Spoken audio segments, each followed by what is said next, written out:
One. We are live. Good morning, everyone. Good morning, students. Good morning, viewers. This is Music Club's 11th anniversary event number 16.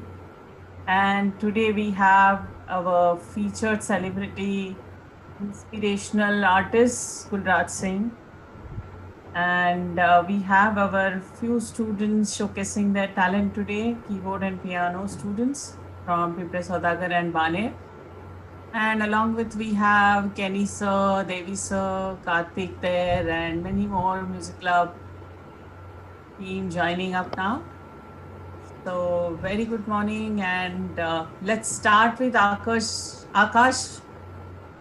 Dev's video, Akash Rao, sorry, Akash Rao's video, and then we'll come back to you, Akash, Okay. and we'll have some interaction. Okay. Okay, Devi sir.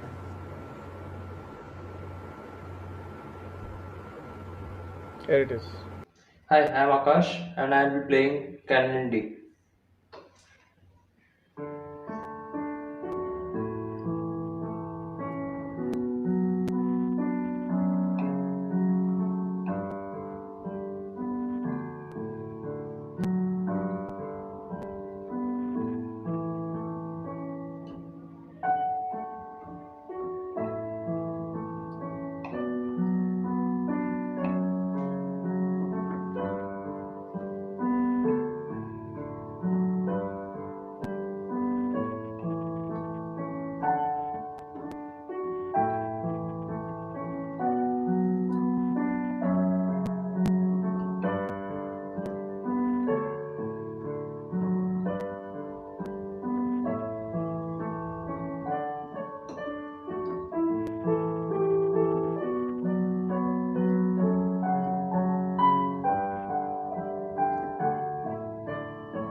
Wow, Akash, amazing. Thank you. So yes, Akash. So tell about yourself. So I'm a mechanical engineer and I've been in Pune for 2 years. And since 2 years itself, I've been with Music Club. So yeah, I started with earning with Dhruv sir for the last 2 years, and it's been an amazing journey. Okay, so how you're coping up with in pandemic, like going online classes and Yeah, it's fine. Sometimes we are able to do online classes, or sometimes we practice by ourselves during the pandemic. We yeah, get more time to that practice during these times. that is very important actually, practicing by yourself, Yeah, isn't it? And you are working or you're studying? I'm working. Okay, you're working. And what kind of music you like to listen to? I listen to mostly Western classical music. Okay, So this is classical. also one of the pieces. Okay. Okay, great. So you are studying from Dhruv sir still. You are learning from him. Yeah, yeah. Okay. And you are planning to give any exam, Trinity or anything? Trinity, I was planning to give before the pandemic, but now let's see. But it's easy now, you just have to record the video and send it. So there is less anxiety to face the jury or judges and or the examiner, isn't it? Oh, is it? Okay. Yeah. I didn't know So that. think about it. Yes, think about Okay. it. So even if you make a mistake in one video, you can record another one, or the third one, or the fourth one, something like that. Okay. Okay, well done, Akash. Very nice playing. Hi, ma'am, can I just add one thing? Yes, yes, You can hear me, right? yes. Hi, Akash, you played brilliantly, Hello. man. Thank And you. knowing that you've been doing mechanical engineering for 2 years and you're coping with music side by side, hats off to you. Thank And you. the piece that you played, Hmm. it's by Park Bell, right? And it Uh, it was a piece which was composed in the 1600s, okay, yeah. 1690s, before the piano was Oh even my God. invented. Really? Oh, I Yeah, didn't yeah. know that. So Oh, it was actually played on a harpsichord at that time, Okay. and this was actually a lost song in music, and it recently it got rediscovered in the 1900s, and since then Oh, people have started playing it. So it's so brilliant that we are bringing up songs that have been forgotten, and we're showcasing it oh in yes. so great job, man. Wow, thank you. Kenny sir, thank you so much for telling us this. Nobody knew it. It's amazing. Wow. Thank you so much, Akash. Thank you. Thank you. So, Kenny sir, that is wow, that is like very valuable Definitely. information. Yeah, I think it's one of the most amazing pieces of music, yeah, and and every it student, sounds very simple, right? It yeah, sounds it very sounds very simple, simple. something like that. And thanks to Dhruv sir also, I think he Yeah, must yeah, have digged it. Somewhere. Okay, so we have next participant performer, Avnish Kholkar. Avnish, are you there? Can we see you? Ma'am, can you hear me? Yes, we can hear you. Yes, Okay, ma'am. Avnish. So we'll play your video and then we'll come back to you. Okay? Okay, ma'am. Okay.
Ooh. Wow. Oh my God.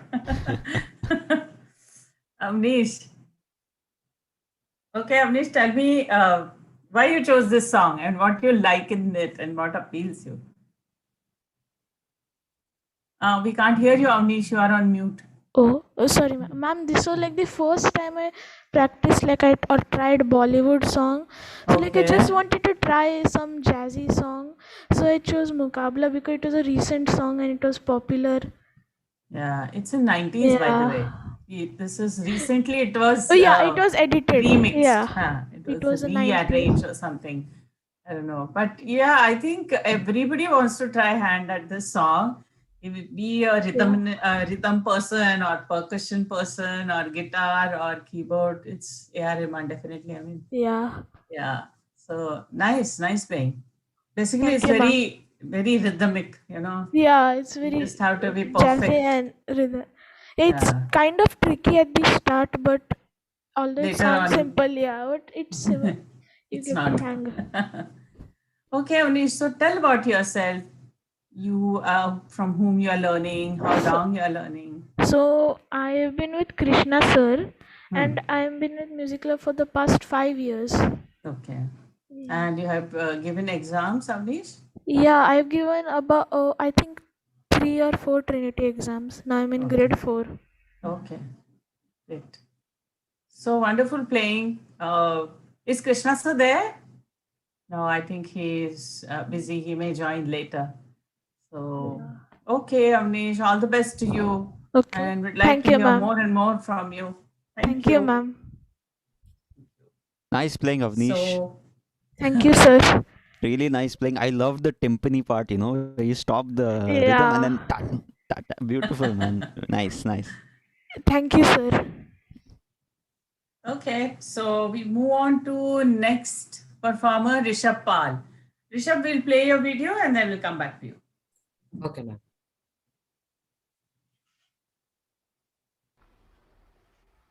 Good morning, everyone.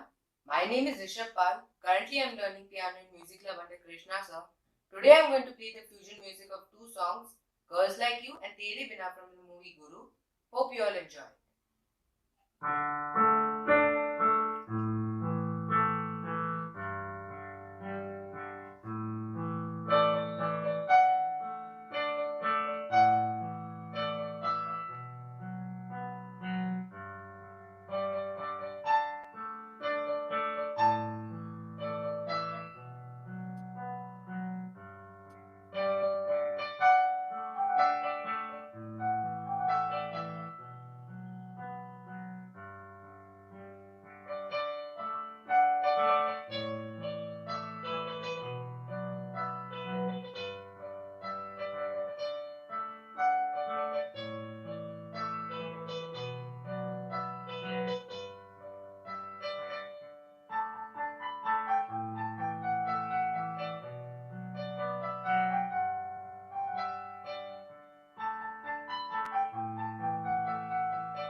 Wow. Rishabh, you always amaze me, you know. I've seen you performing on annual days and so many other jamming sessions. Super playing. So you thought of mashing up these two songs or teacher gave you? No, I thought of matching with this Wow. because I knew about that Tere Bina song from earlier, and I was looking for a song which would perfectly fit it, like in a mix up. It should be like not two other songs. It should not sound like that. So it should be one song. It should So sound like one. yeah, so I was just browsing through YouTube, through looking through songs like what can I play, and I came up through this song and I found Very it. nice. Yeah. Wow, very nice, very nice. Okay, so Rishabh, tell us about yourself. Yes, so I have been learning music since 2013, and I came to Pune, and I found out about Muziclub, and I saw that they are teaching new students, and I also got myself enrolled, and I was learning under Kanisa as well, and after that, now currently I'm learning under Krishna sir. So yes, actually, Muziclub has given me the opportunity to explore myself in like in music. I was not known to so much, and like I got to know many things, and I'm also giving Trinity grade 5 now, grade 6 now. I gave grade 5, now grade 6. Wow. And you know, I can see you are also doing efforts on your own. Like, you Yes. know, you heard something, so you want to play that, and then you want to find a song which may go similar in chords pattern or the rhythm pattern. So that goes to both, right? Teachers or institute, and as well as the student who also put in effort, he practiced and he want to go ahead. So kudos to you. I mean, Rishabh, really, I have seen you growing and groomed into a very fine, well-mannered boy, and so much musician I can see into you. So Thank very you. well done, Rishabh. So happy, so happy. Thank you. So Kanisha, you want to say something with your student? Of course, of course. So, like ma'am said, very well mannered. Like I loved the attire, Yeah. everything perfect. Yes. And Rishabh, so I taught you for 2 years, yeah. Yes, I think yes. 2 years or less than 2 years. So Rishabh has always had this thing of mashing up songs right from the beginning, right from the first class. Okay. Always managed to mash up 2 3 songs by himself, and I think that's very unique to Rishabh. Yeah. And you should continue doing that because it's such a it's such a talent to do all those things. And right now I can see your progression. Like you've taken two songs that blend so well together, and you've gone from like one song to the other and then back to the first song with such ease, and amazing. And of And course you know, yeah. I think the benefit he is getting is while searching a perfect song to match with another, he is listening to a lot of songs. Yeah. He's listening to a lot of genres. So that's wonderful, Rishabh. Definitely. And 8 years is a long time, and Yeah. dedication for that long requires lots of patience, hard work. So amazing. So Keep how it up. old are you, Rishabh? Now I'll become 14 this 31st. Okay, so 8 years if you take, you started at 6. Yes, yes. Oh, Wow. Amazing. I think Gulraj sir has joined us. Gulraj sir, good morning and very warm welcome. Hi, good morning. Good morning, sir. Morning, sir. Sorry, I just kind of got a bit delayed to join you, but it's such a pleasure to be here. And thank you so much, how's it going? sir. Yeah, it's going good. And now it is like, wow, all students pumped up now. What's Gulraj sir here? Okay, sir. Do you mind we finish the performances and then we come back to Please, the entire session? I'm looking forward to actually hear them because Karthik mentioned me about the performances, and I was like, yes, I would like to watch them. I would like to hear them. So we have another 3 performances and then it's all yours, sir. Yes. So just we'll finish 3 more. Sure. Yeah. Okay, we'll go to Aditi Sakhalkar now. Aditi will come back to you and we'll play your video. Gulraj sir, we are playing video because a lot of students are facing bandwidth problem and the sound is not exactly coming in clarity. So we asked them to record the video yesterday and send it to us. Okay. Yeah. Cool. So it's not edited. It's one take. Perfect. No problem. Yeah.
Wow. Wow. Amazing. Wow. Aditi, amazing. Thank you, ma'am. Thank you. Hi, Aditi. Okay, Aditi, so tell us about yourself. I've been playing music since I was the piano since I was 6, and I started with the Royal Conservatory of Music, 3 levels, and then I switched to Trinity. So I'm currently preparing for a grade 7 Trinity exam, and yes, I've been studying under Krishna sir. And how old are you, Aditi? Right now, I'm 17. Wow.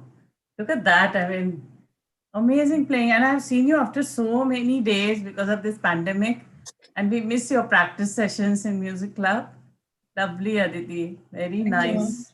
Very, very, very, very well done. Great. Amazing. Thank you, sir. Kenny, sir, you want to say something? Of course, of course.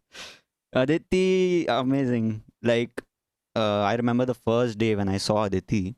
So it was right after my class. Yeah, my classes were getting over, and she walked in, full swag wag mein ekdam. She sat on the She keyboard. is. Sat on the keyboard. First thing she played was Sonata in C major, Mozart ka, and she's ripping through the keys ekdam flawlessly, and I'm like, wow, she is one talent and immense hard work put behind all the things that she's done. And I mean, Western classical music is not for everybody. I mean, to sit through that sessions of sight reading, to sit through that, it requires lots of musical aptitude. So Correct. hats off to you, Aditi. So all the best. Aditi. Want to hear more and more from you? Yeah. We'll go to the next performer, Shaurya Sarkar. Shaurya, we will play your video and we'll come back to you. Yes, ma'am. Hello everyone, my name is Shaurya Sarkar. Today I'm going to play Marriage d'Amour by Paul de Senneville.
Amazing. Awesome. I think I should just keep quiet because I'm not a pianist or keyboardist, but this was like, wow. So, Gulraj sir, you can say, I mean, No, it's well played. Amazing, really, very beautiful performance. And I really feel, I really feel to say this. I'm really overwhelmed, when I see, very young aspiring musicians, taking up, the like classical music, Western classical music, which is in a way it's kind of a foundation to a lot of genres that we hear today. And it's similar with Indian music. I would say Indian classical music. If you uh, I genuinely feel that when you have education in these these, I would say, root forming genres. These are like the foundational. They actually make a lot of foundation for quite some music that we're hearing today. It'd be contemporary music, it'd be fusion music, a lot of. So it's amazing, and this was really a very inspiring performance. Great feel, intonation, amazing. Keep it up. Thank you, sir. Amazing. Shaurya. Shaurya is also a guitarist, amazing guitarist. Wow. And recently I heard him singing also. So we look forward, Shaurya, for a lot Great. more from you now. Yes, ma'am. So, Shaurya, tell about yourself. Yes, ma'am. So, my name is Shaurya Sarkar, and I'm 14 years old. And I had started learning piano when I was 7 years old, and it has been from the past 8 years that I've been learning. The first I had started learning from Kenneth sir, and then it was Christopher sir, and then it was Krishna sir. Amazing. Amazing. Hats off to Shaurya. everybody. Yeah, and Shaurya for his hard work. Okay, Shaurya, so all the best and look forward for more and more music from you. Thank you, ma'am. Yeah. Best of luck. So we go to the last performer today, Nikhil Pallavali. Nikhil will come back to you after the video. Everyone, my name is Nikhil and I've been learning piano from Kenny sir for the last 1 year. And today I'll play a classical piece called Pasakagya.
Wow. Wow. Wow. Thank you, sir. Great. So, Kenny sir, what do you have to say as a teacher to Nikhil? This guy, I have so much to say. So first of all, he reminds me of myself totally. Like, I've talked to his mom, and she tells me that as soon as he wakes up, he starts playing the piano. Oh my God. And he plays that.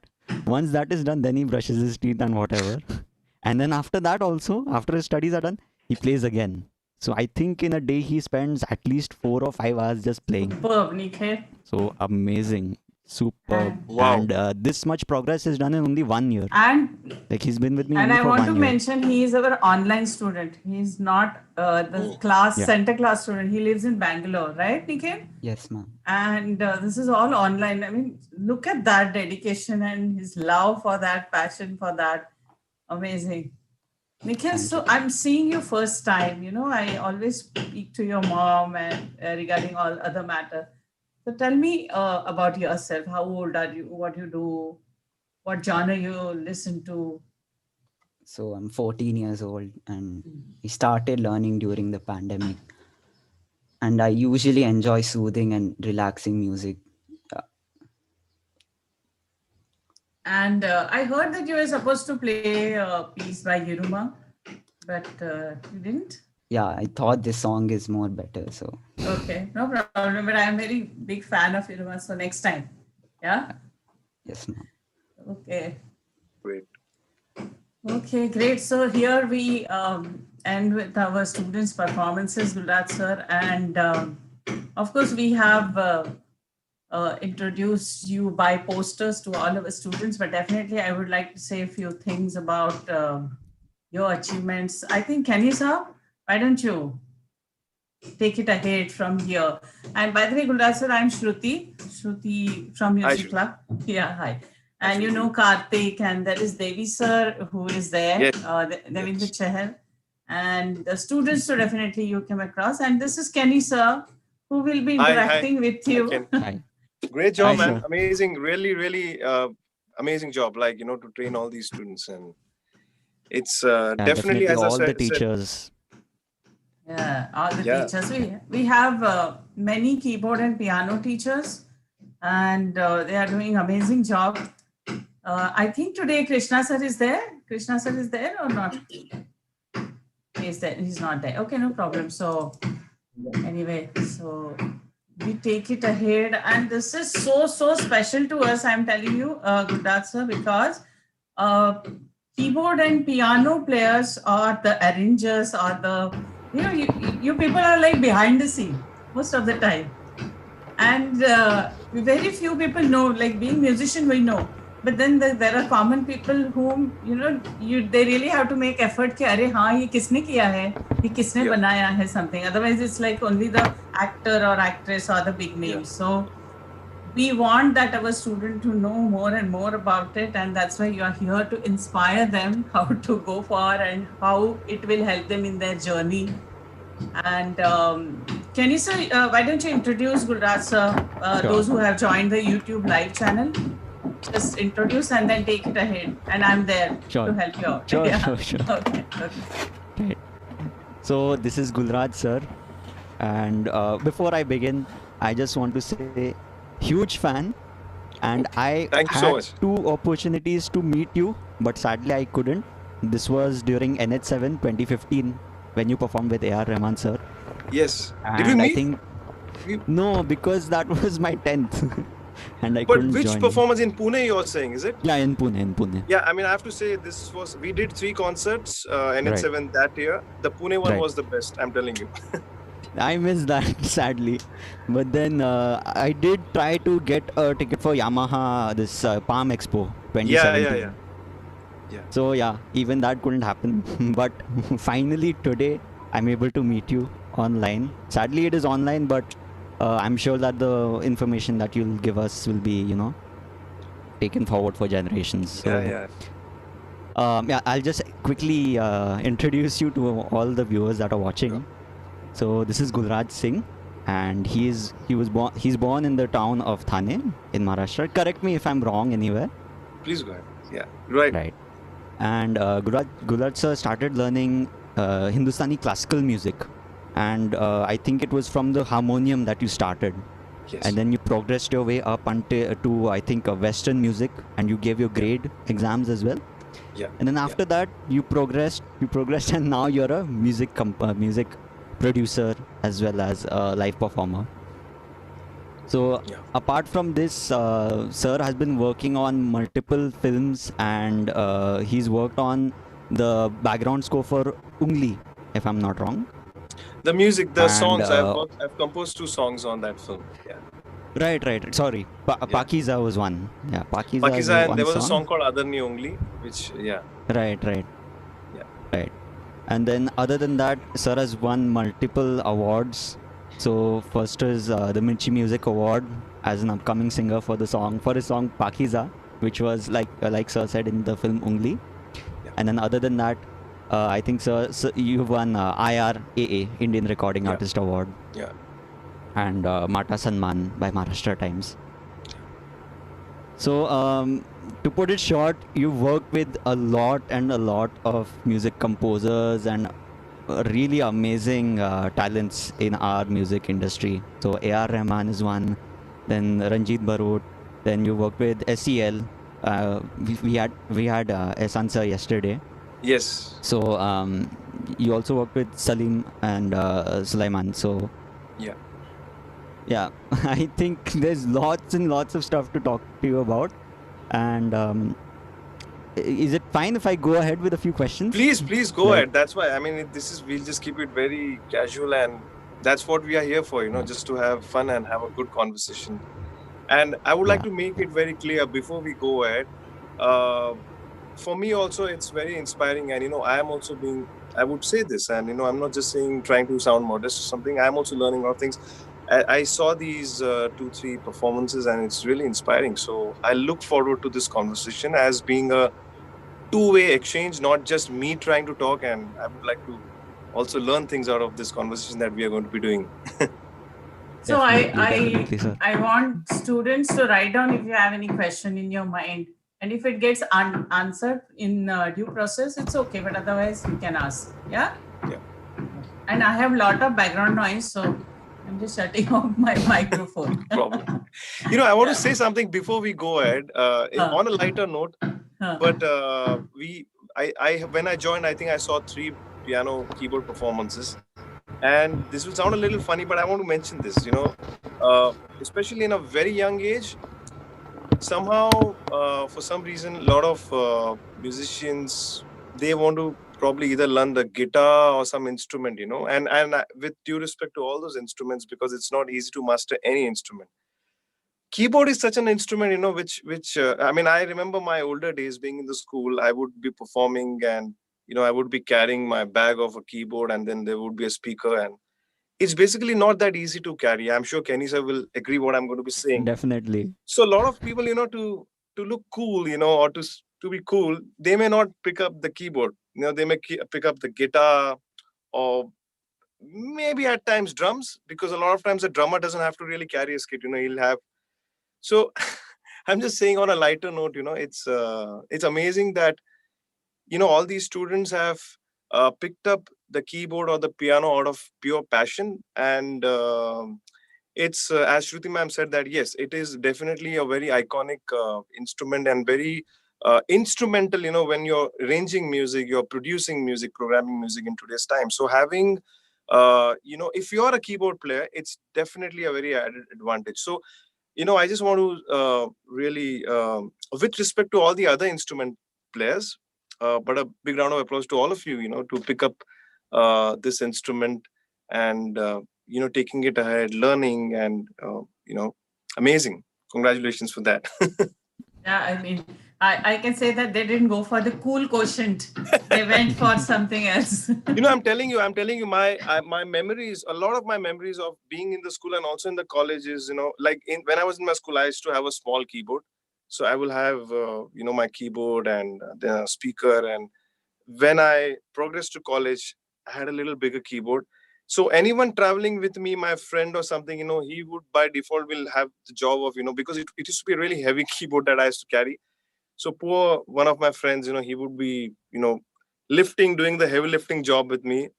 So it would be pretty much of a physical task also, to take the instrument and also. I mean, I just feel that, a lot of times, some students just want to be cool, and then they may prefer picking up an instrument which is light. Again, I'm not trying to demean anything, but I really appreciate, that all these students, Kenny sir, everyone's doing this out of sheer passion and amazing, really. Thank you, sir. Definitely what you said, that keyboard is an underrated instrument, but when you think about it, now bands have been using keyboard instruments Yes. to, Yes. capture the ambience of the song, Yes. to make some soundscapes. So Yes. jumping right in, so have you had any experience where you were given the task of just creating the ambience of a song rather than actually playing some keys? Yeah. A lot. So I'm great you're asking this question because it's actually very essential. So I'll give you a current example. It's not just with the past. Even today, when I'm performing with Rahman sir, a lot of times it's not always, as a keyboard player, it's not at always I'll be playing a keyboard oriented part. It'd be, say, the piano, or maybe an electric piano, or maybe an organ B3 part, or maybe at times, playing pads. And it's a lot of times, even today, we do a lot of textural stuff around, because that's what synthesis or synthesizers make it happen, and it's beautiful. I mean, you can see probably a stack of few keyboards behind me. Right, There's an amazing Axis Virus keyboard. right. That's a These Nord. instruments. Yeah, so that's Nord Wave. So like I use the Axis a lot of times for creating textures, and I would like to mention, actually, it's a gift by Ehsaan sir, who was here Wow. last week. So he was Yeah. very generous to gift me some instruments. And Right. yeah, coming back to the question, like, even these instruments, a lot of times I use for just using textures, not necessarily always I am using them to play upfront, synth parts, as in lead parts, or as I said, a traditional piano or electric piano or organ parts.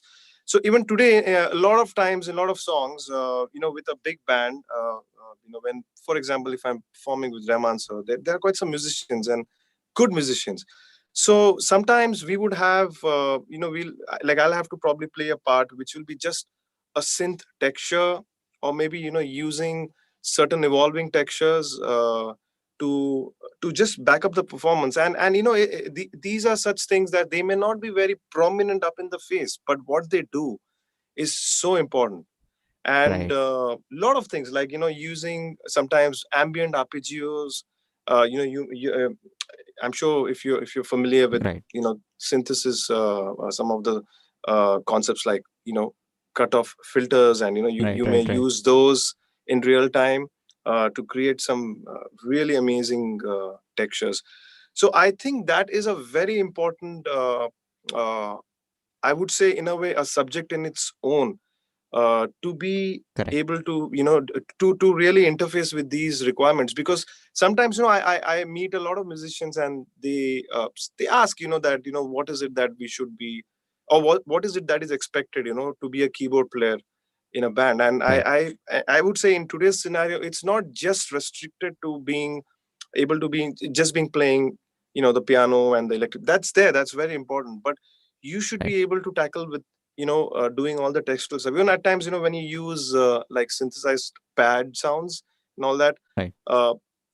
it's actually so important, and I would say, in today's music, the production values that we are dealing with are very high. There are very high standards of production that goes in today's, even commercial music that we see. Definitely. Yeah. So I think, yes, I'm so glad that you started off with this interesting question. It's very important, and it's an endless ocean. There's so much to dig into it. It's designing Right. sounds, and also at times playing with effects like reverbs and delays and all those things.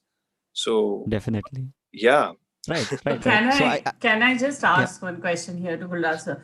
Yeah. Like, would you suggest or guide our students to how to go further for this? Let's say somebody has given grade 8 piano, Trinity or keyboard exam. Yeah. Now they are 16-year-old, even parents don't have any background of, such music background. So how should they go for? They should go for some studio experience or learn sound engineering, or I don't know. I mean, can you just say that? How to go for learning all these aspects? I always see that, learning is definitely very essential. Like, all the students, a teacher actually, the most important part that a teacher does is basically he or she points out, he makes you aware of the talent that you have and helps you shape it. But I always feel that each one of us, as musicians, we're actually born with it. It's always there in us. So there has to be that self teacher, always inside us, that has to be always excited and curious to know things. So coming, like, if you want to coming to this discussion of how to uh, perceive this side of keyboards and synthesizing, all these things. So I would say that the best way to start always is keep your ears open for everything. You listen to every kind of music. And I have to say this out of excitement, that in today's time there's so much and so much of exciting music happening. It's like uh, different genres being blending, and there's so much of interesting stuff. Electronic music meeting with electronic, I mean, that's actually my personal area of interest. I am always charged up and excited to make music or listen to music where there's this interesting blend of electronica and organic music. So I would say, to start off with, to all the students, please keep your ears open, listen to every kind of stuff, every kind of music that you can. And it's also okay that you may listen to individual genres. I mean, for example, if you're listening to classical music, there are so many great artists. uh, there's so many names, actually: Mozart, Beethoven, and so many. So that is, you can always listen to the genres separately. And then there are so many electronic musicians. Like, one of them I really he's an inspiration for me also. This is electronic musician called BT. I don't know if you've heard of him, but I would give his example. What I really enjoy about his music is there is, in a way, in short, everything happening together. So he's got some good songwriting going on, with good harmony changes and all. And at the same time, there is amazing application of technology. There's a lot of soundscaping happening, and it's all blended together. So I think it's important that we listen to as much as, and today, we are living in the world of the YouTubes and Right. Apple Music and Spotify. So there is exposure to so many things. So keep on exploring things. And yes, something that always should be there is the curious being of yourself inside. You always explore. There is, if you have a keyboard, just get into it, just dive right into it, and start tweaking, turning knobs, and what is it, because I think that's where you learn a lot of things. When you have that thing of trying to explore, trying to find out new things. One of the things I used to do, I remember when I was in my college and all, is that if I would love a song, if I would like a certain part of a song, I would play it and I would try to recreate it exactly on my Related. instrument. And the instruments Yeah. that I had back then, they didn't really have many sounds. Like today, we are actually living we are blessed with so many plugins and all that stuff. So I still have this. I still have it. There's this workstation called the Roland JV1000. So it Yeah. had certain it had good sounds, but it didn't really have a lot of Indian sounds. So what I would do is, if there was certain piece of music I liked, I would hear it, and I would first also try to create the sounds. Whatever sounds I was listening, it be some ethnic instrument, it be some synthesized ambient sounds. I would try to uh, create those sounds on my keyboard first, and then obviously listen to the music and play it with those. So by which I also mean, I would really try to pay a lot of attention to, if you're listening to a chord, what inversion it is. If it's a G major 7, not Right. necessarily just a G major 7, but that's actually a first inversion or the Right. second inversion of G major 7. So I feel that's helping me, even now, as we know, we call it also ear training, right? So you identify what you're listening to and you kind of recreate it. So just a few, Right. things I would say. I would like, these are few things I think, we all should keep practicing, and Right, sir. doors keep Very opening. true. Definitely. Yeah, very true. Very And true. when you're talking about keeping your ears open and listen to different genres and pick up some things and place them in your own playing style. So recently I just went through your YouTube, and there are so many different styles of music you like to do. Like mainly I love your neo jazz and electronica music fusions. Thank you. And just Thank you amazing. so much. So you've done so many genres of music. So like how do you go about learning different genres? Is it like one day you're like, okay, I'm gonna learn jazz today, or okay, I'm gonna learn electric music, or is it like just a creative process that you're just going through? Honestly, for me, as I said, a lot has happened to me through listening to music, and I've been. I would say I was. It's a blessing in a way uh, that I was exposed to so many different styles of music, and it's not only just about you being. It's also about when you have a circle of musician friends. There's always that exchange happening. Hey Definitely, man, yeah. listen to this. Did you hear that? So I would say I was blessed to be in that circle of musicians. There was always a very healthy sharing of music happening. So that a lot of that has actually seeped into my music that I like to do. And like say for example, talking about Ehsaan sir, he was here last week, and Yeah. he's someone who is also he's amazing. He really shares some. Immediately he'll send me a link or something, or he would say, hey man, just hear this. This is something. So I think a lot of the stuff that I like to do has come out of I being exposed to listening Right. to all this kind of music, and it is just exciting, and there is no end to it, which is the best part, right? There are so many combinations, and you can keep you can just keep going. There is no end to it. And as you said about that, those things that you see, whatever I try to put on my YouTube channel, it's actually, yeah, it's some things that just so much, really, you really feel like doing. I mean, I at times feel that all this equipment, I feel that I'm just using maybe 7 or 5% of Mhm. what these instruments can give. So there Can is always right. that thing that what is it that I can bring out of them. What is it that how can I still dive more deeper into that. So I think it's that curiosity which all of us have, which kind of keeps us driving towards finding out and venturing new sounds. And I've been generally been always fascinated with something that sounds great. With that, what I mean is soundscapes, Right. textures. Like I remember Yeah. being in the school, and when Rahman sir's Roja as a soundtrack came out, I was always, Yeah. I would say till then I wasn't very deep into film music, because as a student, yes, we were listening to some film music that was going back then, which there was some very good stuff that was happening. But when Roja happened, uh, I think for all of us, as musicians in India, the film Definitely. music suddenly saw a new Yeah. wave of sound, the Correct. application of arrangements, and how can you use minimal sounds, and still make it sound so beautiful. So vast. Yeah. Yeah, it's not necessary that every time we need to have 100 layers of tracks and stacks. So Correct. so I think that was something that I had in me. I was always fascinated with interesting sound, and probably I was born with that. So I would say that has been a very important driving force for me to keep trying, and trying to fuse these different things. And when I get a new Right. keyboard, I'm like a baby, because I want to straight start playing the sounds.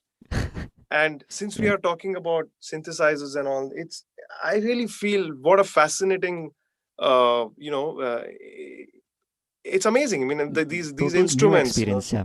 Yeah. It's it's like there is. jumping right in from zero, Yeah, and like it's beautiful. I can yeah, and totally I think relate. the key to all of it is just being exploring things, because even the Yeah. seaboard and all these things, Yeah. it's like there's so much that you can actually. And I would want to say this, a lot of times people misunderstand the fact that, hey man, using keyboards is not as cool as using live music. Now, there's a thing I want to say that, first of all, yes, live musicians, you can never replace them. Correct.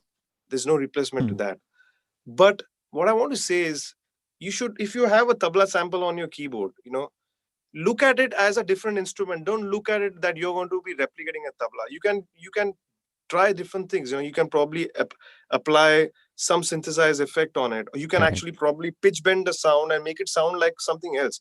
So I really feel like saying this, that look at sampled instruments or synthesized instruments as a different instrument, rather than always trying to compare them Correct. with Correct. with the With live the original. instruments. Yeah. Yeah. So, well, that's a very that's a topic we can really talk long on that. But Yes. I So diverted from your question, but I was in that link and I thought I should share this. it's totally fine, sir.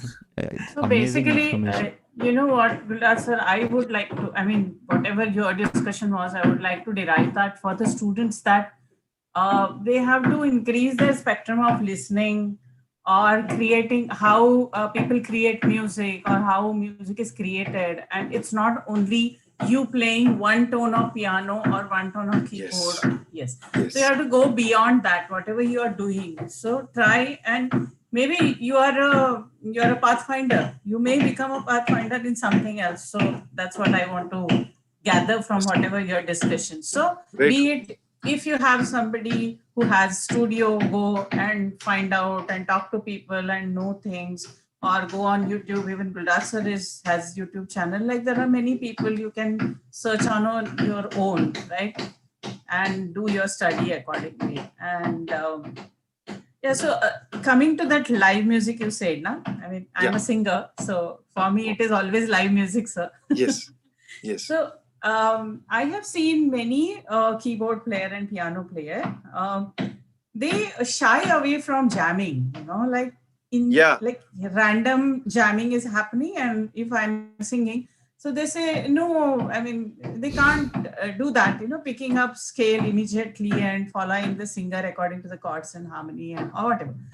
So I want more and more people doing that, so that their ear training happens. So yes, let me know what we should do for that, and how people should go for that. Yeah. What happens is that first of all, jamming is something, in a way, you may say, whatever you create, whenever you create your own piece of music, it be an arrangement, it be a melody, it's actually improvising.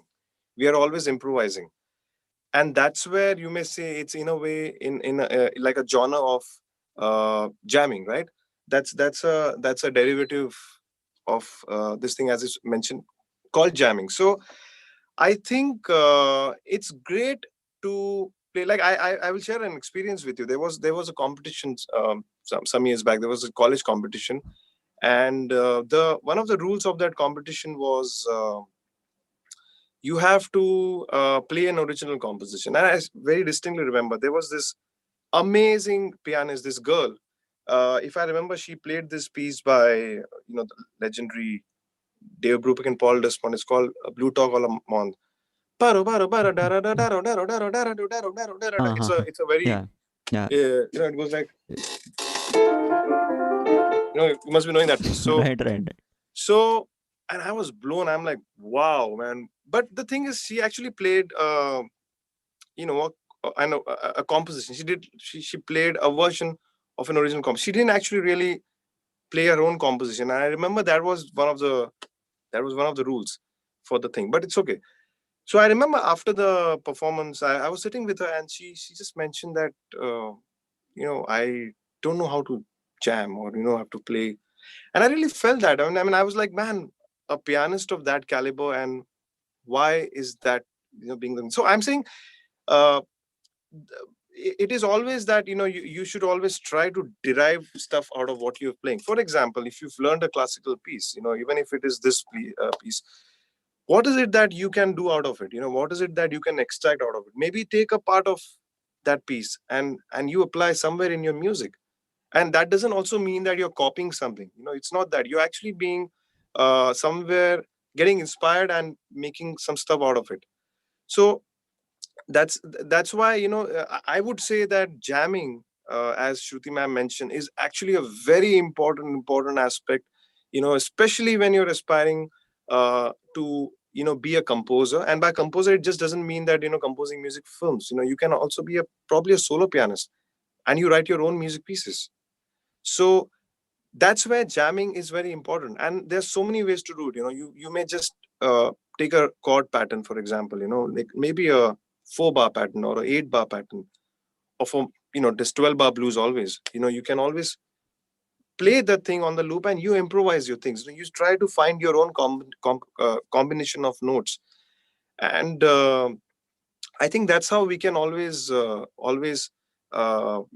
master our jamming skills. Another thing, always, with some experience doing live music, there's so much of learning and interaction that happens, when you're playing with other musicians a lot of times. And like I would say, it sometimes happens, in these in shows, that you are suddenly put in a spot that you have to play a solo, because not everything is planned always, in live music especially. So that is when you're put in a spot, and you have to crack that. And I would say, I would be very honest on one thing. I am much more comfortable in jamming, rather than if you ask me to play something which is fixed. I mean, I will do it. If I practice, I'll play it. But I'm always more excited to Creative jam on the spot. Yeah, because I mean, I think, again, it's something that you have in you. And but it is important. And so playing with different musicians, and as I mentioned earlier, that listening to some piece of music, and what is that, man, what is that line that guy is playing, and you just pick it up, and you try to play it. And then also what happens is, somewhere, what the music that you listen, it kind of gets, it settles in your system, as a musician. And then with time, it starts coming, it starts transcending in your music writing process. So yeah, just there's no specific way to practice jamming, but it's some of these things, you just pick up certain phrases of music, and I just think it helps. Yeah. And I would say one thing: don't keep any fear. More creative, I think. I think also one of the things that a lot of musicians have is fear. Fear about what, like, the confidence of, what if people don't like what I'm going to be doing? Because jamming is something that is not fixed. That is not something which is already being certified by someone. It's something you're creating. I think that is probably also a little issue with some musicians. They're shying off. They may be really good at it. So I'm saying, you have to just just dive into it, because live music does that to you. Shruti ma'am, you'll agree on that there are spots when you are just put into to do something, and that's where your jamming skills pop out. Also, I would say, in today's time, when you're called to even do a session, a lot of times you may not be only expected to do music, or to play music that has been written. The music composer probably will ask you to improvise, to get your feel. There's so many great musicians we know, who recording artists, and they are also amazing, because it's not that they just play amazing what you give them to play. They also put in their own signature to it. Correct. So jamming is how it's all linked, to these things. Yeah.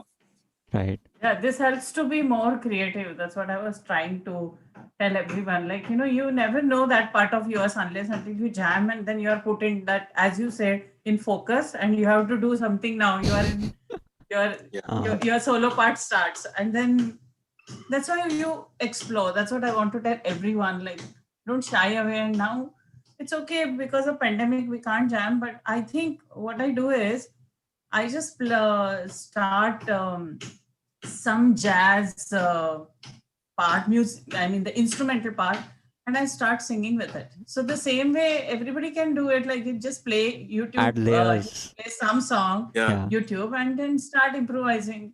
Now because of COVID we can't jam in, but that's what. Yeah, thank you so much. I mean, that's what's very, very valuable. You said, because if it is coming from person who is playing piano and keyboard, it matters a lot, and a person of your stature, that's a definitely. I hope all are listening and all will follow that. Jam. Yeah. Just actually, it's you have to just get rid of the fear, because I know there's a lot of fear, a lot of, and they see, everyone, we all are born composers. I mean, I think that's a fact. So it's all there in you. It's just that we have to unlock. It's like having an app inside you. You just put the password and just unlock it. Oh my God, well said. They will understand this very well, the younger generation. Yeah. Okay. So yeah, like sir said, I mean, it's all about exposure and getting out there and removing that fear. So sir, about exposure, like how did you go from harmonium to Western music? Like what was the story behind starting with harmonium first? So, when I was very young, like I think I must be maybe 5 years old or something, there used to be a harmonium kept, at my grandmother's house, and I used to just play it, and there was nothing specific. I would just play a combination of notes, and I've said this in a few interviews. I think that probably was where the very early age, the early stage of me being exploring my composition skills. Maybe I just, because I would just play just combination of notes, and I really don't remember what I used to play. But when I hear back from, say, my mom, or some people who heard me, they said that, they say that what you played used to sound good. So I actually, if I am correct, yes, my first instrument was the instrument that I started playing was probably the harmonium, which is a keyboard instrument, and it started from there. And uh, I used to have the toy piano and all at home, and I used to just play some basic, what do you say, just some tunes and all. So my parents, they kind of realized that, yeah, this guy's got some inclination towards music. And I remember I must be 6 years old or something. I was gifted my first electronic keyboard, Casio PT90. I remember the model. So, so of course I was doing all this. As I said, I was also exploring things. I would play chords and all, but I was not, because I was not learning. I didn't know what I was playing. Probably I was playing maybe a G major chord, but I didn't know that it's called a G major chord. So after some time, my brother, my younger brother, my mother actually wanted him to learn the tabla and all. So he used to go to a class, and I would at times go to drop him. So when I would go there, I would see the other part of the music class. There was this teacher who would teach harmonium, and that really fascinated me. So I told my mom that I really would like to learn that, and that's how my Indian music training started. My teachers, Mrs. Joshi and Pandit Pradeep Chitnisji, they've been my Indian classical teachers. I've learned quite some for quite some years. I learned from them, and I did some, the Kumar Gandharva exams, which are of classical music exams. I did those. So my education in classical music had started that way. Simultaneously, parallelly, I was playing the keyboards, and I was, in a way, I was pretty popular in the school, because I would play the keyboards there, and uh, not just play songs or with musicians, but there would be a lot of times, where I would be asked to do some background music for some play or some skit. All that was happening. So, and I when I look back and I think about all that, I just really feel, and I'm humbled that actually all of that has so much inspired and helped me, and helping me even today. So this was all happening. Now I wanted to learn Western music, because I was doing things, but I didn't know what I was playing. So even if I was playing different inversions of the same chord, I didn't know it's the same chord. I thought it's a different chord. So my first teacher from whom I learned Western music, Western classical jazz, unfortunately we lost him a few years back. His name was George Almeida, sir. He used to only teach college students, because he felt that students, after they pass their 10th standard, at that age, they are a little more serious, and they will take music seriously. So that was his understanding. And I started going to him after I completed my 10th, and that's how I started my training on Western music. And yeah, he's been an amazing teacher. There's so much I learned from him. Eventually I wanted to do Trinity stuff, and he advised me that you should get some teacher who is well versed with the syllabus. And I Right. got introduced to Manikandan Pillai sir, who's my another teacher. I learned like Western classical stuff from him, and so that's how the process of learning started. But I would always say that um, again, I mean, there are no words to thank enough all my teachers that they've taught me, and they're still teaching me. And like Pillai sir, he's in Chennai now. He teaches. He has his academy, and he also teaches there in an institute. He still keeps sending me certain things. Look at this, and I mean that's amazing. But along with this, again, as I mentioned, uh, uh, your ear is your best teacher. Also, you've been always excited, and you've been always, because I would say this very honestly. Even today, I play some stuff, and I don't probably know the theory behind it, but I play it Right. because it sounds good. Sometimes some people ask me that what was that you played, and I would honestly say that I don't know actually. And again, I'm not trying to be modest or something. It's genuinely. Uh, Sometimes there are some things that come.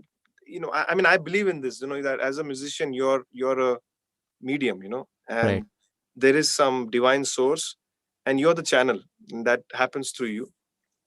So the best you can do is keep being a good medium, and try to let all that flow through you.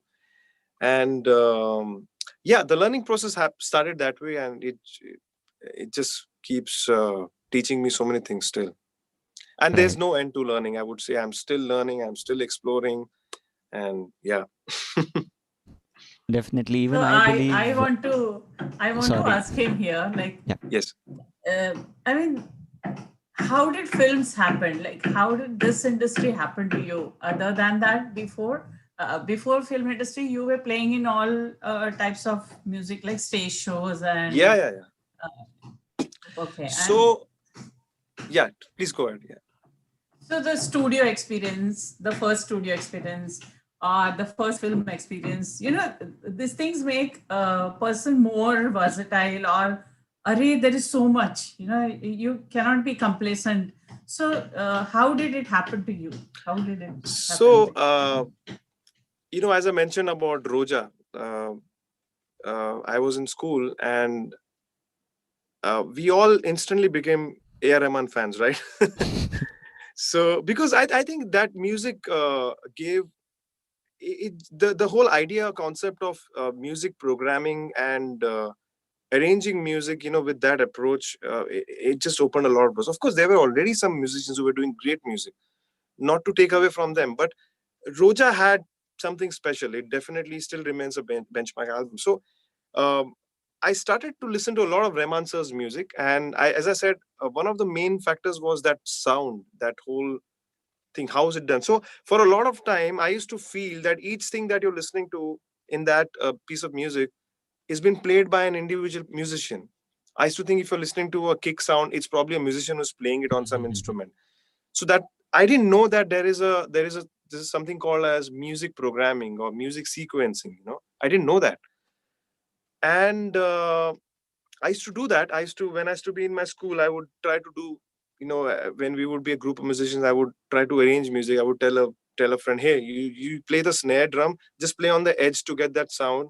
Probably I'll pick up a part to play. I'll ask my other keyboard player friend to just play one arpeggio. So that was what I felt it was all about, like. But I remember I was in my ninth standard, and uh, one of very senior musicians, his name is Mr. Charles Srinivasan. Uh, we lost him some time back, unfortunately. He has been my father's, like he was a very close friend to my father. So my dad told me that, what, he's a music composer, because he's worked with R.D. Burman sir and all these great musicians. He's been a session musician also. I would say he was one of those first musicians, Charles Uncle, as we fondly called him, who had this very cool studio equipped with computer programming facility. So my dad said that he has a studio. I'll take you there. So I very clearly remember going to his studio, and I met my other friend, Kuku.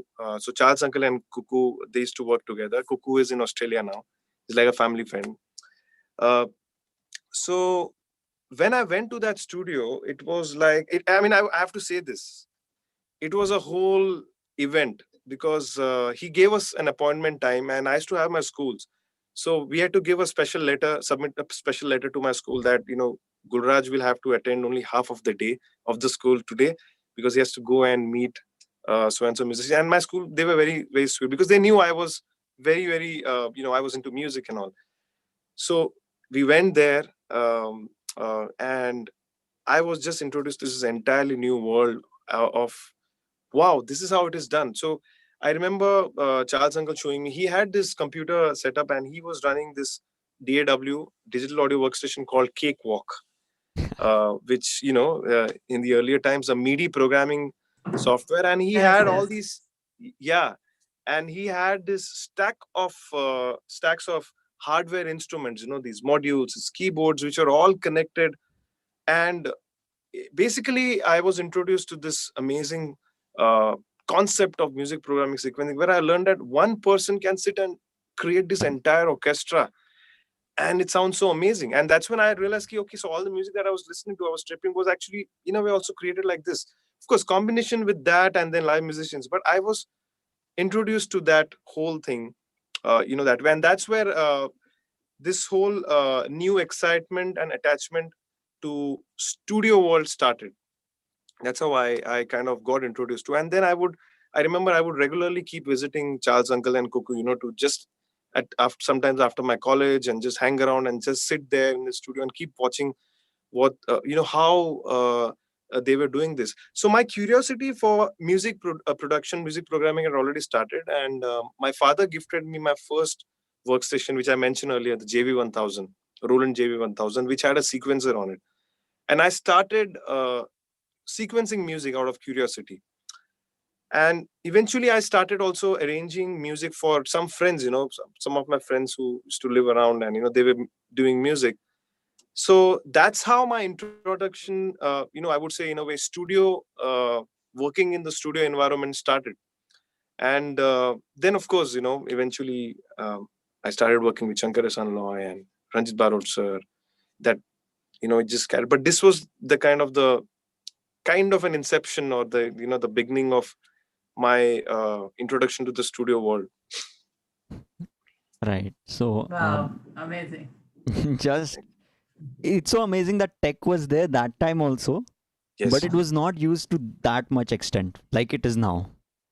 And I have to say this, interestingly, that was a time when the computer technology was getting into. So this was, I think I was lucky to see, the time when hardware and computer were also working very much in conjunction. Like today, with one laptop, you can do everything. Right. You can do everything. But that was a time when probably you would have a laptop to sequence music, or a computer to sequence music, and you would still require hardware instruments. One of my friends, Kenneth D'Souza, he used to have a studio in Thane.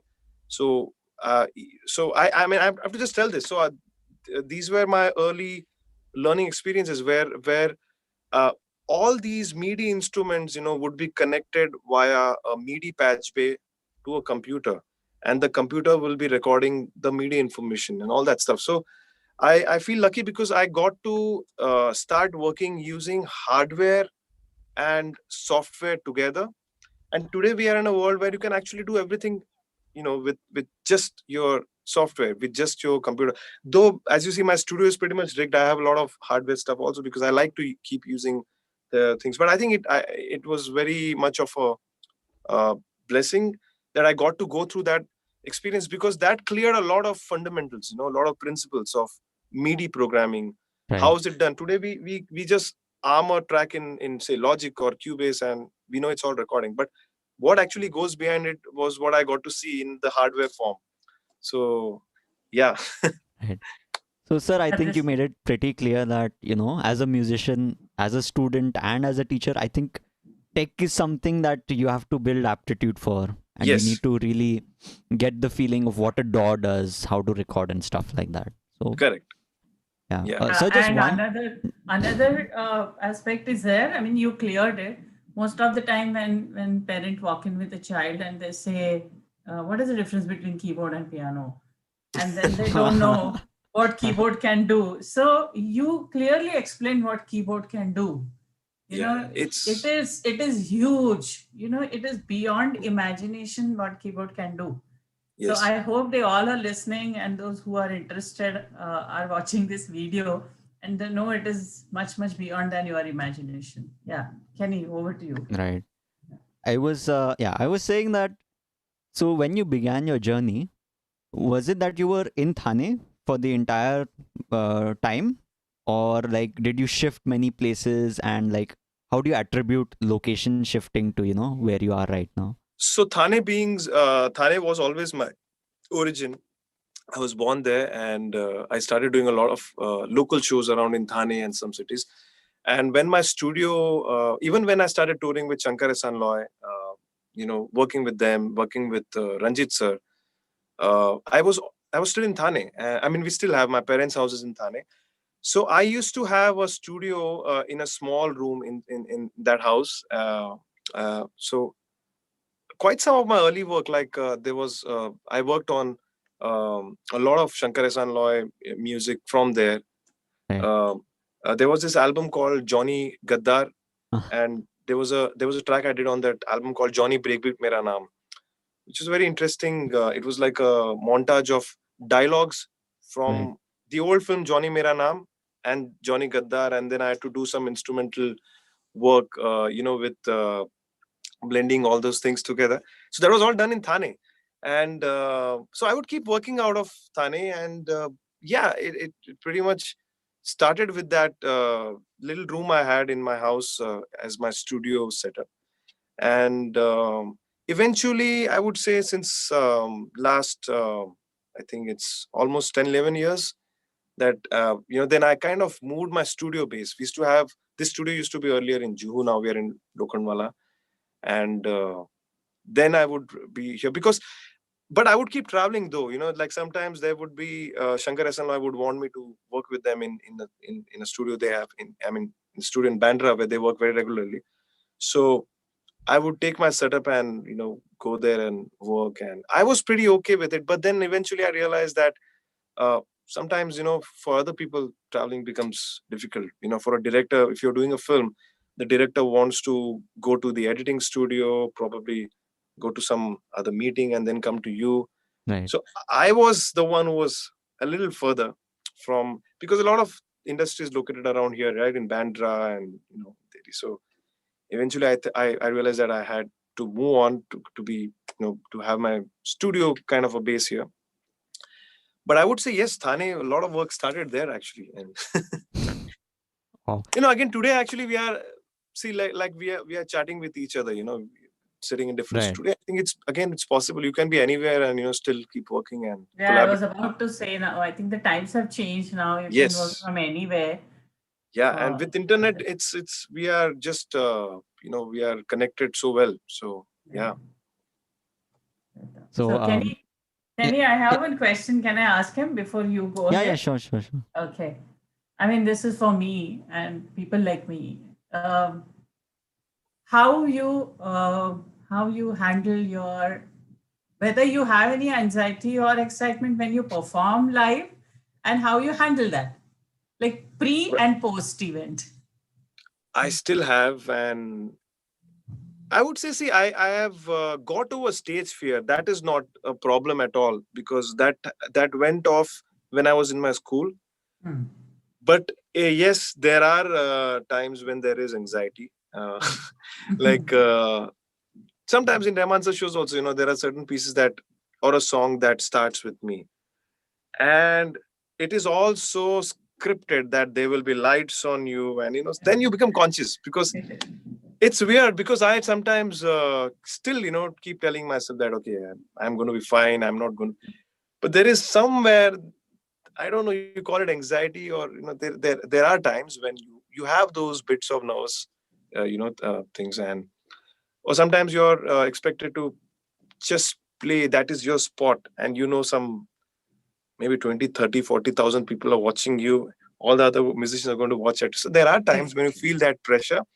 But I think to answer the other part of your question, how do you get over it?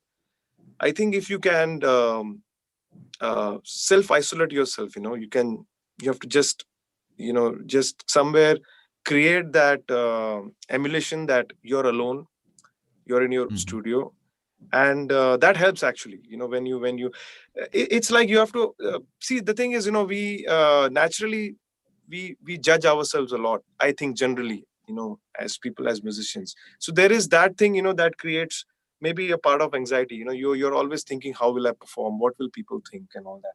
If you get rid of all that baggage, which I try to, then I think things are fine. Because if you're thinking about someone is watching you, somebody is going to comment on what you're going to play, if you're thinking that constantly, that's gonna screw up. That's gonna play with you. And that happens. That has happened with me a number of times. I have like really some horrible mistakes on stage when you're right in the spot. But then I realized that the best way to get rid of it is, you just empty your mind and emulate that you're probably alone and you're just doing things for your, and then that works. Genuinely, it works. No, and why I'm asking you is like, you are the person who can tell, like, even the big people you're working, like, like Rahman sir and Shankar sir. I mean, they are in front. So you learn a lot from them. That's why I'm asking. We don't know about how they handle or whether they have any anxiety or anything. But watching them, you are there, and that's why I'm asking, like, how you deal. So another thing is you start developing, like with all these great artists, there is another special art, I would say, of covering up the goof ups that you do. The mistakes that you do, and you make it sound that, this is how it was supposed to be. This is how it was intended to be. So that also is actually very interesting, because, and there are very funny moments, like, sometimes on the stage you've realized, and oh God. But then, how you, as I said, it's an art, to cover up. And see, at the end of the day, for the listener, they have to enjoy it. It's all about that. And no one's really, not every time everyone's going to sit with an account book that, he played this bum note, this was wrong, this chord was wrong. So that always. So even if you know it, that you've made that mistake, but how then you counterpart, and then after some time it becomes a natural process that then you learn to cover it up, in a good way. So with all these, I mean, with Rahman sir, with Ranjit sir, with I have also played with Salim Sulaiman for quite some time on stage with them. With Shankar Ehsaan-Loy, there have been so many such moments where we've realized that there has been a big goof up, but then you take it easy and you cover it up, and probably then you look at each each one of them, you have a smile left. Hey, I made that huge mistake. I'm sorry. That. But it's actually, you take it in a good spirit, and you have to just be cool. Because see, the thing is, the moment you panic, that's where things start falling apart. How much ever you've practiced, how much ever you are a good player, but you have to, because see, it's always different when you're playing music, for yourself in the studio or at home. And when you're playing music for an audience, because the whole environment is different, the whole the acoustic of the whole thing is, that's especially the shows you are doing. They're like everything is 20,000 plus people and kind of shows. The most embarrassing moments, though, I would like to share is sometimes when you have to start a song and you haven't realized that you have not chosen the right sound on the keyboard. And that is, I mean, you feel that you've changed the sound, but probably it doesn't happen. It has not happened, and you have not noticed that, and you start playing, and something horrible. Imagine instead of a piano, a timpani sound, or probably a drum kit sound as playing. So that it does happen. I think it's natural, but I always feel we make mistakes, when we are too conscious or too, as I said, we very much self-judging. I think we should just try to get rid of all that, and everything falls in place, I guess. So. Correct. Thank you so much. So well said. Thank you. And Gulraj sir, I just had one question, like being a singer. Yes. So I just want to understand a little about your vocalist, like being a vocalist journey, a singer journey. So you are a vocalist. I think there are very few people who knows And you are a brilliant singer as well. So you want to understand a little about your vocal journey as well. It's to be very honest, I'm not a trained vocalist, and my thing about started singing, it actually became, a lot of times when you compose music, you're singing and composing, and not every time there is time to call a singer and put a rough track. When you have to present a song uh, to a to a director or something. So I started I started singing my own cue tracks, my own rough tracks, which I knew that probably at some stage I'll have some other singer to sing it. But I think that whole practice, that whole thing of I trying to sing my own melodies while I'm composing, it started helping me to explore more of my singer skills. I always say this, that I think I'm more of a composer singer, rather than just being a playback singer, because a lot of times I sing while I'm writing my own music. And I have, but I've been also inspired with a lot of amazing, vocal artists.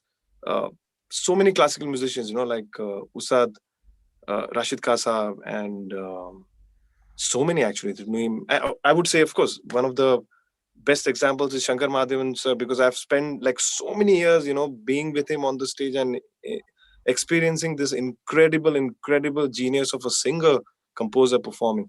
So that has inspired me, and I as I said, I started singing more while I would compose music. But then it so happened that a lot of people started complimenting my singing, and I didn't really know that I probably could put together a good vocal performance. To be frank, I was more always focused on my playing and my composing and stuff like that. But eventually, a lot of people who would work with me, they started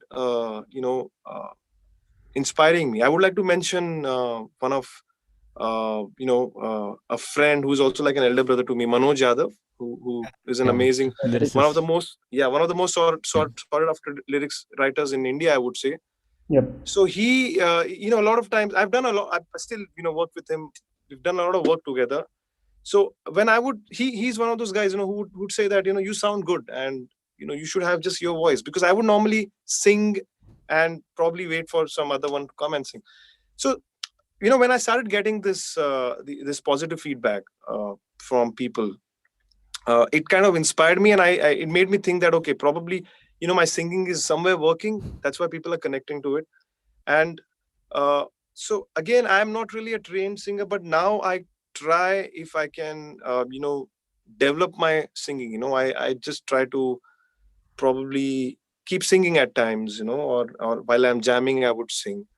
And now I've started consciously a bit, to try to polish up more of my vocal skills. So the journey actually started, simply, by trying to sing my own work, Scratches. while I'm composing, and I'm still exploring, and I hope I get better. And so actually Pakiza also, I've mentioned this earlier also in some interviews, that I had sung the cue track of Pakiza as a presentation track. And I remember I met Karan Johar sir, and we had to present him the song. And I told him also in the meeting that we'll get some good singer, and all that happened. And then after a few days, I got a call from his office, Dharma Productions, that he said, this person told me that Karan sir actually says that Gulraj is sounding good. So if he wants, he can keep his voice, and that will be good for him. It was very kind of him to keep that gesture. So that again was an inspiration, that okay, like someone's really liking my voice. And I still took some time to be sure about if my voice has to be on the track. But then eventually I got convinced that probably there's something in my voice that is working for the song. So that's a little bit of a story how my singing kind of started. Of course, before that I had done this album called Ganraj Adiraj with Manoj Yadav. It's an album on Lord Ganesha, Right. and I did sing some tracks on that. But again, yeah, I mean, it just my singing happens more when I'm writing songs. Now these days is when I try to sing. Some people who like my voice, they're very kind, they call me to sing also. So I've I've done some other songs also, which were not composed by me. So yeah. Thank you, sir. So over to you, Thanks. Kenny. Right. So, sorry for bombarding you with so many No, questions. it's no problem. Just one last question from me, and then we'll ask the students if they have any Yes. questions. Yes. So, you mentioned your album Ganraj Adiraj. So what I've heard from that album is that you've released it in a trilogy. Like you've released Yes. it consequent Yes. in 3 parts. Yeah. 3 parts. So, can you just go over that process, because I don't see many artists, building on one album year after year. It's Yeah. usually Yeah. a different album. So the intention was actually to do only one album, which the first one that came out. So Manoj and I, we, going back a little bit, like the first album released in 2011. So I would say about 2-3 years before that, Manoj and I had already started the process of putting together these songs. And the idea was, so before that, actually, a friend of ours, he wanted to do a Ganesha album, which was going to have recreations of some of the most iconic Ganesh songs, Right. songs and bhajans based on Ganesh. So that process started, but then for some reason that never got, finished. It never got completed. So that's when Manoj and I thought that, what, why not if we create an album with original songs? And the idea was to create something that is devotional at the same time, not necessarily confined to the traditional styles of devotional music. Like as we know, popularly, bhajans have a very there is a set template of arrangements. You listen to a tabla or a pakavaj, and which is great also. But we just thought that why don't we create something that comes very natural to us? So that's how Ganraj Adhiraj we started. We like Manoj wrote lyrics that he enjoyed, and I mean, in a way, how he would express his devotion, in very simple language. And of course, there's a lot of great Sanskrit. I mean, there's a lot of research that he put into that. And I was composing, and I was actually putting down music that I was always inspired and I always wanted to do. In fact, Ganraj Adhiraj is again, in a way, an example of, as I said, I enjoyed this whole electronica meets organic music. It has that album also has those snippets in different parts. So that's how we started ideating, and I started putting down my ideas and composing. And so, but every year we would think that, okay, we'll release it this year, but it would just keep getting postponed for some or the other reason. Eventually, with time, we landed up having some tunes. And I remember I was already working with Shankar Ehsaan-Loy. So Shankar Mahadevan, Shankar Bhai, he said that I wanted him to sing the title track. And we would normally, it's kind of a tradition that every Ganesha we meet at his residence, and it's amazing. There's one whole night of great music that happens.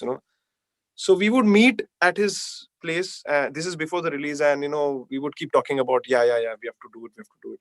So I remember once he distinctly said that now it's enough. You have to bring it out this year. So and we were still putting down songs, but then eventually we had to draw a line. Right. And in 2011, that's when we started also going out and meeting different labels and presenting the scratch. I had sung all the scratch. We must have some 4-5 tracks as scratch music, and we went to different labels. And finally there was this company called EMI Music, which is now a part of Universal Music.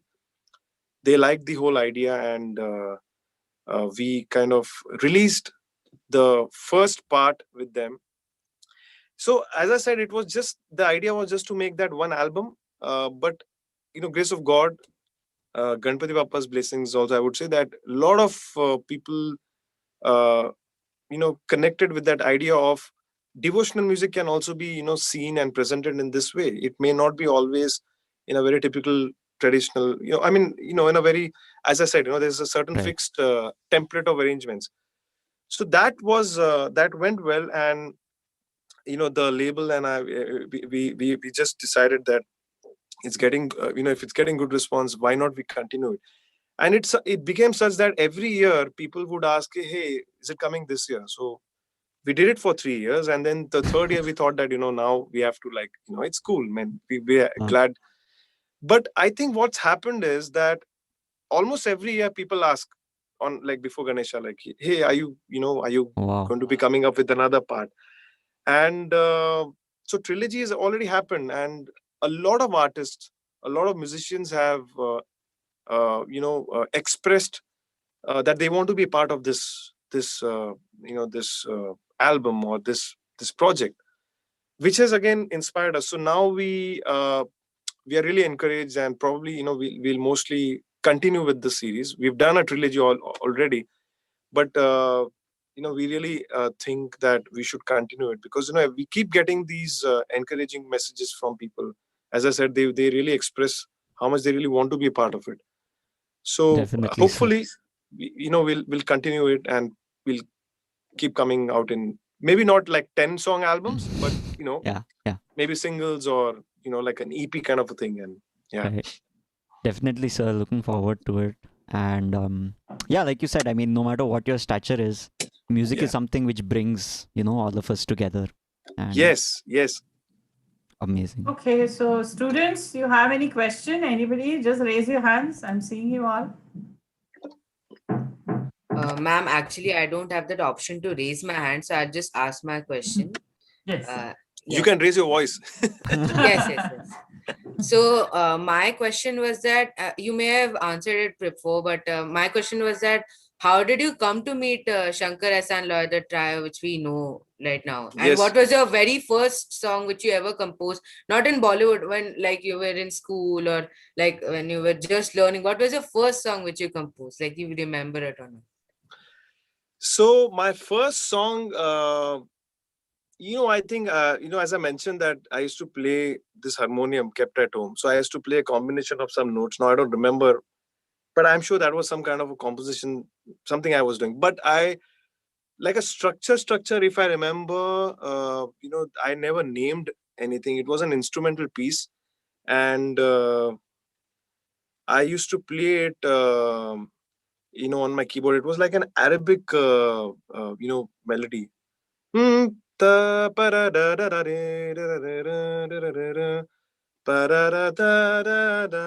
just singing. It was some melody like this. If I have to be precise on what was probably it was something like this. But I remember in the school there was a event where we had to do a song, and a friend of mine, she wrote original lyrics, and I had to compose to that those lyrics.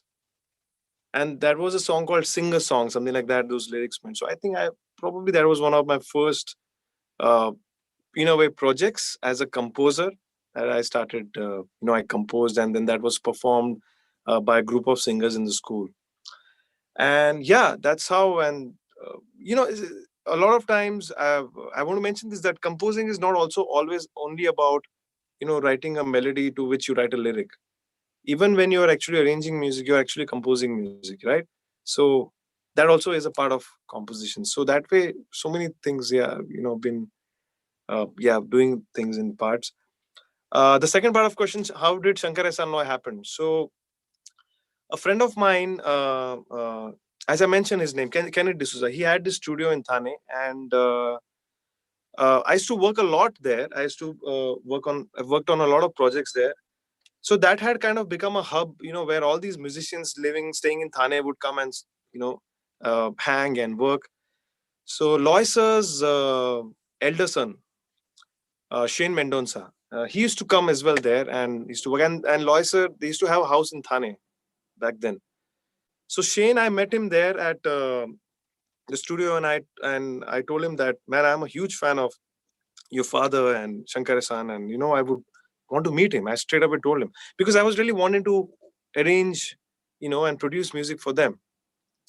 So Shane is like, yeah, cool. And I remember one of the Sundays he fixed up an appointment for me to meet his father, and it was me and my friend Manoj. We both went there. We met him, and I played I guess 7 to 8 of my tracks which I had produced for someone else, and he heard everything patiently. And yeah, it was a great meeting. Then after a few days, I got a call from him that, hi, this is Loy from Shankar Ehsaan-Loy Trio. And first of all, I was not able to believe it. I mean, I was like, okay, really? But then it was Loy sir. And he said that him and Ehsaan, so they were actually working on a musical play, and he just asked me, "Would you like to produce music on that?" I was like, "Yes." I just wanted to grab that opportunity. So after that, he would keep calling me, "Hey, that project is going to happen. That project is going to happen." I'm like, "Yeah, cool, cool, cool, cool."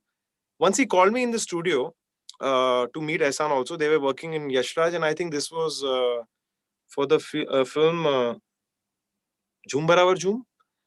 Yeah, and they were working there, and I met. That was the first time I got to personally meet Ehsaan and Shankar Bhai. So it was really amazing. And Loy sir, he knew I am a keyboard player, so he just made me play something, and I played some stuff. And I think I also played one of their compositions. I played on the keyboard. I think they liked it. After that, also still Loy sir would keep calling me that, "Hey, this project is happening," but frankly, that project never happened. But there was a time when Shankar and I were forming their own band, and I was kept in mind, and I became a part of their band eventually. So that project never happened, but luckily I, became a part of the Shankar Ehsaan-Loy live performances, and yeah, that's how my journey with them started. Eventually, which also got into me doing music production for them. Thank you, sir. Wow. Yeah. Sir, how about A R Rahman? A R Rahman, sir, how did you meet him? Okay, so that's another story. I've been always a fan of his, and actually, I've met Sir before I worked him, and I've still not told him about this. Probably at some time I'll tell him. As a fan, we had gone to see a short concert he was doing in Bombay quite some years back, and I was excited because that was the first time I was going to see him live, see him also, literally see him on the stage. And so after the concert, I remember I somehow, quietly sneaked on the stage and just checking out those keyboards and all. I was like, man, this is what A R Rahman sir plays, and all that was happening. The whole fan moment. Now the next thing is the next level that I somehow walked in backstage, and I don't know how, because I'm sure there must be security, but I think we as musicians, we have that confidence. We can walk in and, so anyways, that happened. And I was wanting to see if I could probably get a chance to probably meet sir and all. But I mean, it was difficult though. Suddenly I see a bunch of, a crowd of people walking towards me from distance. And I see Rahman sir was right in the middle of that crowd. And there were these people who were escorting him probably to his car. And I straight walked in to him, and I was blank. I don't know what to say. And he's standing in front of me. I'm like, "Sir, I would like to shake hands with you." And we shook hands, and he left. And I was like, this really happened. So this is my first meeting with him, which I've still not spoken to him about. As I said, probably I will. But then after some years, I got a call from this company who's been managing his shows and all. This was the year, I think it was 2012. There was a concert that was going to happen, and they called me and they said that, we would want to have you to be a part of the shows. But I really wanted to be, but I couldn't do it because I was already busy working on a composition project. I was working as a composer on some project. So with a heavy heart, I had to give away that, that opportunity. Whoa. But it happened again in 2013. I got a call, and there was this store called Rahmanishk that happened in a few cities in India. And this time I got a call, and luckily I was, in a what you say, I could take that opportunity. But before I forget, I want to say this. There was before this all happened, Rahman sir had completed 20 years in the Indian film music industry, and GMA Awards, these awards, they did a huge celebration out of it. So me with my friend Darshan Doshi, we actually produced this. It was almost a 15-16 minute track, which was a tribute to Rahman sir. And I was on the stage, and for the first time I actually got to perform in front of him. And I didn't know this for quite some time, but yeah, Shankar Bhai, I remember he said this. So while this performance was happening, Shankar Bhai, he came and he sat next to Rahman sir, and he spoke really high about me. and it's very kind of him. I mean, he spoke some good things about me. And as I said, all these calls actually, I think they happened after all this, because probably all this accounted into me being nominated for working with sir on his shows. So that's how, when this second call happened in 2013, fortunately I was in the position to take it. And since then, yes, now it's almost 7 years, I guess. Yeah, it's been a Wow. journey. Yeah. Wow. So good, so inspiring listening to this. Yeah. Thanks. If there are no more questions from students, we will ask Gulraj sir to play something for us. Yes. Ma'am, can I ask something? Yeah, who's that? Nikhil. Nikhil. Yes, Nikhil. Sir, how many hours do you practice in a day, and why do you use? So I was wanting to talk on this. Basically, to be honest, you get to practice a lot, especially when you are, probably in your early years of schooling and all, because you're not really busy otherwise doing, other things. I mean, of course, there is studies and all. So if I have to say it honestly, the most of the practice or regular practicing hours that I've put in was all during that time, when I was also doing my schooling, my college. I would keep playing. And but eventually when you start getting busier doing studio projects and all, it's always a challenge to find time. So I was actually wanting to say this when I saw all these performances, and some of you are 14 years old, 15 years. It's amazing. So I want to say that use this time as much as you could, because this time of your life, whatever practice you put in now will actually serve you for your entire life. Trust me, because eventually you start getting busy, doing other things. I'm saying even in that you can still create a discipline, a schedule to practice. You can do that. And I want to restructure my practicing thing, because I'm not really able to do it as probably regularly as I used to. But this time that you have all, being at this age, please maximize that, because eventually at some time, we all tend to get busy. Even if you're doing professional music, you will be probably busy touring or, composing for projects and stuff like that.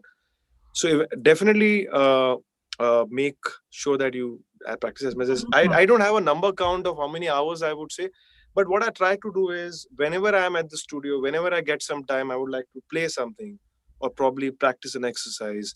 So that's how, it's for me, it's not really structured as of now, but I always try to see that whenever and wherever I get some time, I try to use it creatively. Probably I'll play some lessons or probably just pick up a piece and keep playing. Yeah,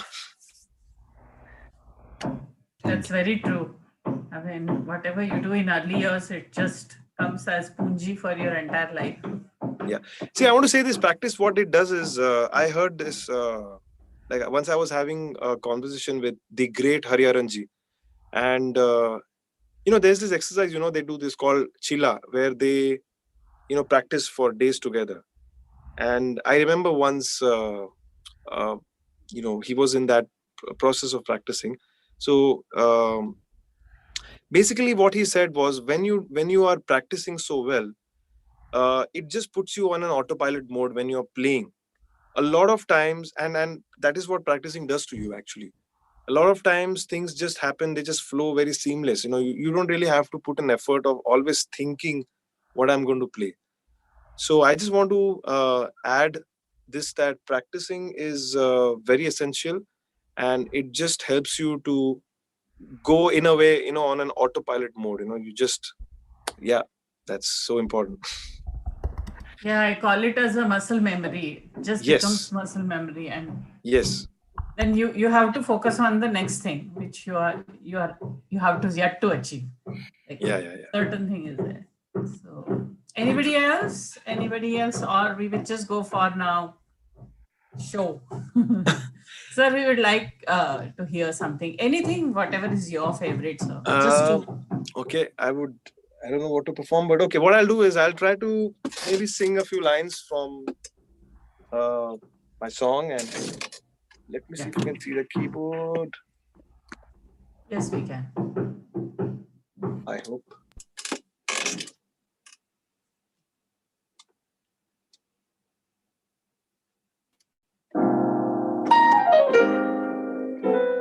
Can you hear the stuff? Yes, yes, sir.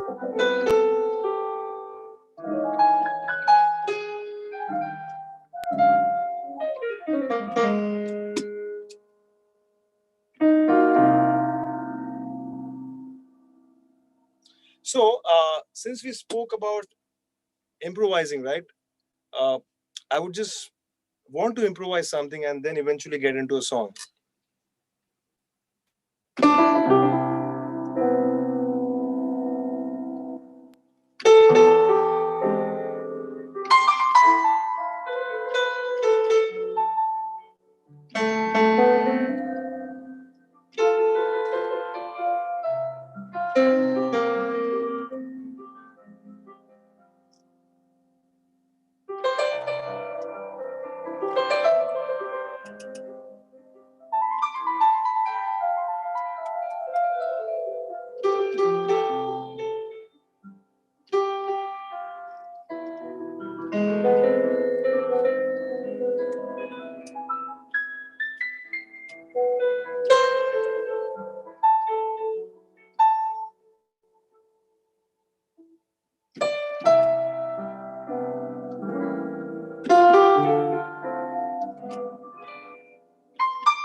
Pakeezah रे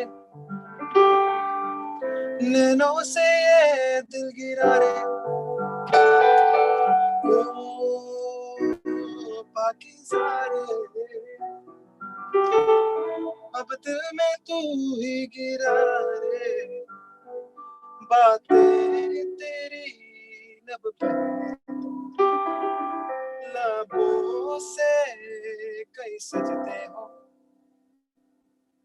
इश्क तेरा मेरा रब से ज्यादा इश्क तेरा मेरा पाकीज़ा है ना इश्क तेरा मेरा रब से ज्यादा तुझसे ही ये जान है पाकीज़ा पाकीज़ा पाकीज़ा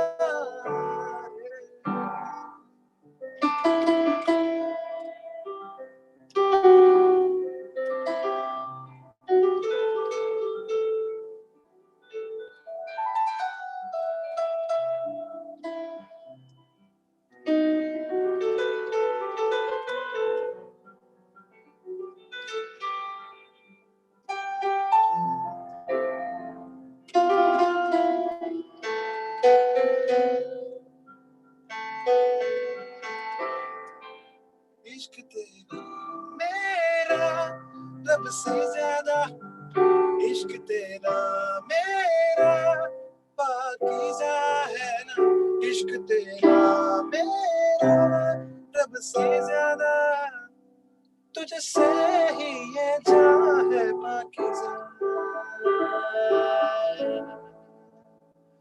पाकीज़ा पाकीज़ा रे Pakeezah Pakeezah Pakeezah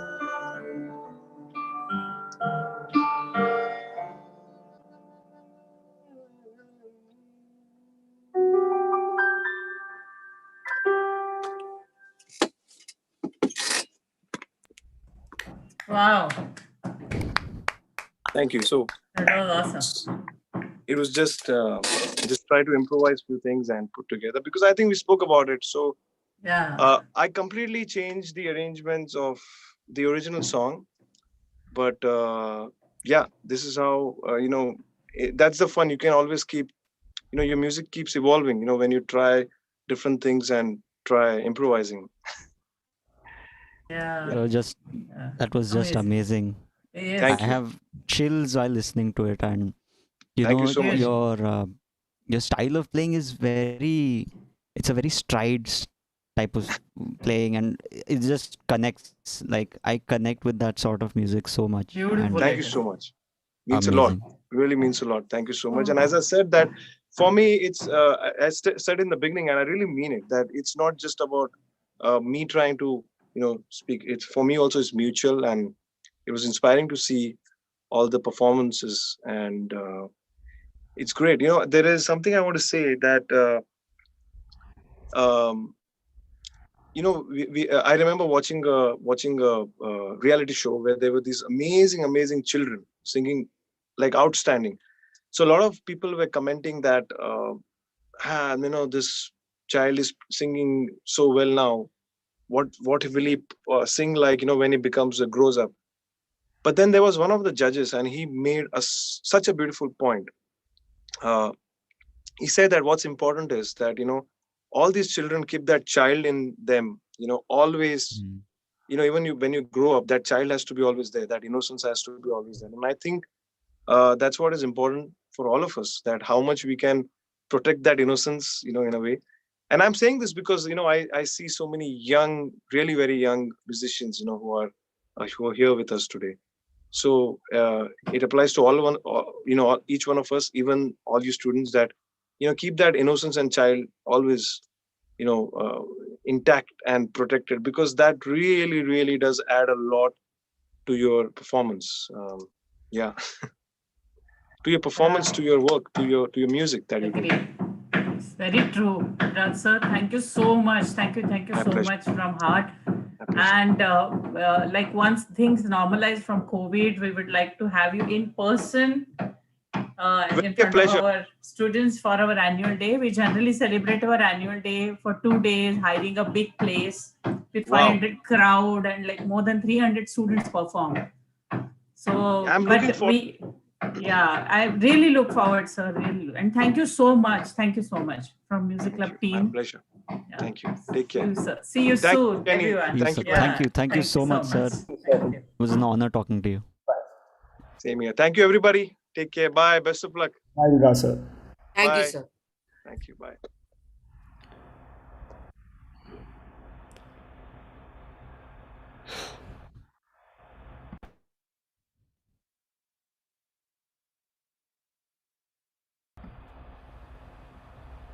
Okay, I think let's close it. Do you have any remark or anything, Kenny? I'm actually, I don't have any words to say after that performance that sir played. I don't know. It spoke to me, you know. It was And mesmerizing for sure. it was amazing. And you know, the students, I'm sure that whatever sir has said, it has inspired all of you. And you know, some very key points were, you know, to keep your ears open. Never really restrict yourself to one particular type of genre, right? And then the limits are endless. You can go wherever you want. And yeah, I'm sure that has inspired all of you. So keep it up, guys. Hope to see you in the next live music club Some annual day. must be performing in evening jam today. Are you guys performing today? Like, is there anyone who is performing today in evening? No. Okay then. So for rest of the day, rest of the ones who are seeing this live, all the best to everyone for like today evening performance. Bye-bye. Bye bye everyone. Bye, There is sir. close it. Thank you, sir. Bye, sir. Bye.